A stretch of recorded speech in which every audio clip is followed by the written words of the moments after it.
gaariya laga rartaa sonkorta kolkii la keeno ee saliida la keeno ee burka la keeno annagu inta ma saar dad baa iibsada oo kuwii intii la keenayba dad baa sii rarta abooka soo hadhay ee hambada ah haddaad maanta alla magan ee Soomaali u timideen alxamdulilaahi rabbil caalamiin maanta intiina timid waad noolaan haysaan baan lahayn oo si fiican baad ku noolaan haysaan baan lahayn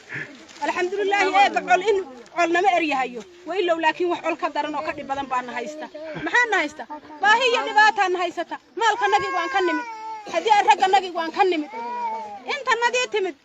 rag meel wax nooga soo qaban ma jirto oo raganagu shaqo ma aqoon anagu ul baan qodan hayno cid baan dhaqan hayno ma naqaan anagu tacab magaalo alla magana wixii ay dawladii hadii alla yiraahdo keeni lahayd ee masaakiintu ku baahi beeli lahaydna ki alla kii wax laga dhigay ama Soomaali si aha ama dadkan ba la socday wax loo dhiibay ilaahay iimaankii uu samada kaga laalay ee wixii masaakiinha way ka xaaraansan tahay hada kadib ee qabalahan kii dhintaba gaaja loo aasi wax lagu aasana loo heli maayo anagu Soomaalidii aan lahayn alla magana maanta waa noolaateen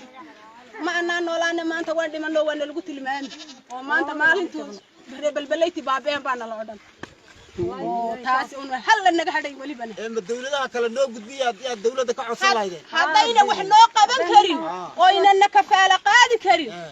ama dawladda noo gudbiyeen ama habana saydaan bahalku hana cunee Soomaaliya hana loo gudbiyo hana la dhaafiyo maxana loo qaxday hadaan hal la qabanayno awlaadanadii habeen walba mid nafta ka baxdo maxaa la sugan mani wax noo qaban baa anigu hadii mooy